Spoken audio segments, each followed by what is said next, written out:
ఉంది. చూసారా? పరిమితంగా ఉందమ్మా. అసలు ఆ! దాన్ని వదిలేస్తే కానీ అసలు మొత్తం ఇందాక ఆయన అన్నట్టు ఖాళీ అయితే ఆ! కానీ ఆ! ఈ ఆ! ఇది ఇక్కడికి రాలేమమ్మా. ఆయన అంటున్నాడు, బహు కొద్ది మాత్రమే గ్రహిస్తున్నారు. మిగతా మనం అందరూ కూడా మాటల్లోనే పెడుతున్నాం తప్ప, అవునమ్మా. ఆ లోపల అంతఃశతలో ఆ పట్టు దాన్ని అలా పట్టుకునే కూర్చున్నాం కదా! అవునమ్మా, కూర్చున్నామా తప్పనిసరిగా ఇది. ఆ! అది అసలు అలా ఎలా తెలుసుకోగలుగుతావు అది? అది అంత కాల ఫలితం, ఒక ఆలోచన ఫలితంగా వచ్చింది కదా! అవును. అది కనిపెట్టాలని చూస్తే, అప్పటికే అనుభవించిన దాన్ని చూసారా? అప్పటికే ఏదో ఒక మహాదృష్ట అనుభూతి చెందేసి వచ్చింది కదా మా శాస్త్రం అది. అవునమ్మా, అవును. మరి దాన్ని పట్టుకొని మనం ఎలా వెళ్తామండి? ఎలా వెళ్తాం రామతీర్థ ఇదే అని కూడా కదా! అమ్మా. అప్పుడు నాకు ఏంటి ఈయన ఎలా అంటారు అనుకునేదాన్ని. స్వామి రామతీర్థ ఆనాటి ఋషుల కళ్ళతో చూడకమ్మా, నీ కంటితో నీ నీ నీ లోపలికి నువ్వు చూడు అన్నాడు. అవునమ్మా, అవును. చూసారు, ఇప్పుడు కృష్ణజీ చెప్పేది కూడా అదే. అదే, అవునమ్మా. అంటే ఆయన ఏమంటున్నారంటే స్వామి రామతీర్థ అనేవారు. అంటే ఆ ఋషుల్ని, ఆ మహాదృష్టిలో మనం కిందకి దింపేయలేదు ఇది. అవును, అది వాళ్ళది. అవును. నువ్వు అలాగే ఆ గుర్తులు పట్టుకు ఫాలో అయ్యావనుకోండి, అది మార్గమనో లేకపోతే ఇంకోటనో అది మరి అది అది మనకి తెలిసింది అయిపోతుంది కదా. అవునమ్మా, అవును. మరి ఇది ఎలా తెలుస్తుంది కాబట్టి ఇది ఎందుకు తెలియట్లేదు మనకిది? అవునమ్మా, అవును. అంటేనమ్మా, ఇప్పుడు చెప్పే వాళ్ళందరూ కూడా అలాగే చెప్తున్నారు కదా, మీది చాలా పవిత్రమైనది, ఇది ఇంత గొప్పది, అంత గొప్పది.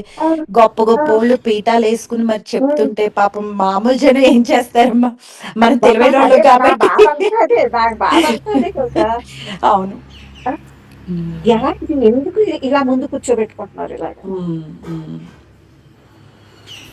చూసావా? అన్ని తెలిసేసినట్టు, అదే సత్యమైనట్టు, అదే ఇంకా వేరేది లేదన్నట్టు ఎలా చెప్తున్నారమ్మా అలాగా అని అనిపిస్తుందమ్మా అసలు.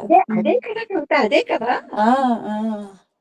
ఈయన అంటాడండి, ఈయన కృష్ణజీ అంటాడు అనమాట, ఇలాంటి వాళ్ళ వల్లే చూసారా వీళ్ళు క్రూరులు, మీకు అర్థమైందా?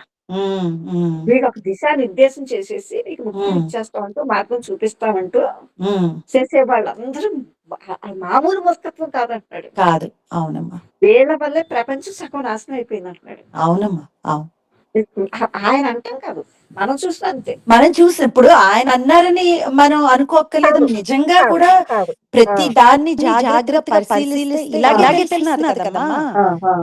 ఎక్కడమ్మా ఎంతమంది వీళ్ళు ఎన్ని చెప్పినా ఎంత చేసినా ఎవరికి దుఃఖానికి కానీ మనశ్శాంతి కానీ ఎవరికి వచ్చింది? దుఃఖం ఎవరికి అంతమైంది? దుఃఖ సమాప్తి అయ్యిందా పోనీ చూడండి. అవ్వలేదు కదమ్మా. లేదు కదా. కానీ మళ్ళీ ఈ అడ్డం ఎందుకు పెట్టుకుంటాను? అవును. నాకు రక్షకుడు అంటాం. కృష్ణుడు అర్జునుడు ఆయన దేహం సాధించినప్పుడు వెళ్ళి మరి ఇద్దరు ఒకేలా ఉండేవాళ్ళం కదా, ఒక కంచంలో తిని ఒక మంచం మీద ఉన్నట్టు ఉండేవాళ్ళం కదా. కృష్ణ, మరి నువ్వు నీ సద్ధామానికి నువ్వు వెళ్ళిపోతాను అంటున్నావు కదా, నేను కూడా నీ వెనకాల వచ్చేస్తాను అన్నాడు. అన్నాడు కదా, విన్నారు కదా మాట మీరు? విన్నానమ్మా, విన్నాను. అప్పుడు కృష్ణుడు ఏం చెప్పాడమ్మా? సాక్షాత్తు కృష్ణుడే అర్జునుడికి ప్రాణ స్నేహితుడు. మీకు అర్థమైందా? అవునమ్మా. నేను కూడా నీ సద్ధామాన్ని కృష్ణ నీతో పాటు నన్ను తీసుకెళ్ళిపో, నేను వచ్చేస్తానంటే ఆయన ఏమన్నాడండి? ఏమన్నారమ్మా? అర్జున, అలా రావటానికి అవ్వదు. చూసారా, నీ అంతట నీ స్వరూపాన్ని నువ్వు తెలుసుకుంటే, నీ స్వస్వరూప ఎరుక కనుక నువ్వు చేసుకున్నట్లయితే, తెలుసుకుంటే అప్పుడు నీ స్వయం ప్రజ్ఞ ద్వారానే సద్ధామానికి రాగలుగుతావు అన్నారు. అంత ప్రాణ స్నేహితుడు కదా. అవునమ్మా, ఎవరికి ఆయన ఎందుకు తీసుకెళ్ళిపోలేదు? మరి ఇది మీరు వింటున్నారు కదా. అవునమ్మా. ఇది మీరు వినలేదా? అంటే ఇప్పుడే విన్నానమ్మా. మీరు విని కూడా నేను పాటలు పద్యాలు పాడుకుంటే ఎలా వెళ్ళిపోతాను? ఎలా వెళ్ళిపోతారు? ఏంటి ఏంటి కనుక ఈ విపరీతం? అవునమ్మా. ఇప్పుడు కృష్ణుడు పక్కన అర్జునుడు ఉన్నాడు అప్పుడు. అవును, అవును, అవునమ్మా. కృష్ణుడు పక్కన అర్జునుడు ఉన్నాడు. ఆయన చెప్పినట్టల్లా చేశాడు పాపం, కృష్ణుడు చెప్పినట్టల్లా చేశాడు. ఉమ్, అయినా కూడా ఉమ్, భగవాన్ డాక్టర్ చెప్పారండి, భగవాన్ డాక్టర్ చెప్పారండి. ఉహుం, ఉమ్, అర్జునుడికి కృష్ణుడు ఉమ్. తన విశ్వరూపాన్ని చూపించాడు కానీ చూపించాడు కానీ ఆ? అవునమ్మా స్వరూపాన్ని స్వరూపాన్ని మాత్రం చూపించగలిగాడా? చూపించలేకపోయాడా?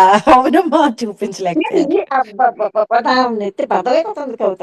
అవునమ్మా కరెక్ట్ ఇది. మరి విశ్వరూపాన్ని చూపించారు కానీ మీరు స్వరూపాన్ని చూపించలేకపోయారు. అసలు ఎంత అద్భుతంగా ఉందమ్మా. మీరు ఇది పోనీ మనం కాదు, భగవాన్ చెప్పారు కదా, ఇదనే మన భగవాన్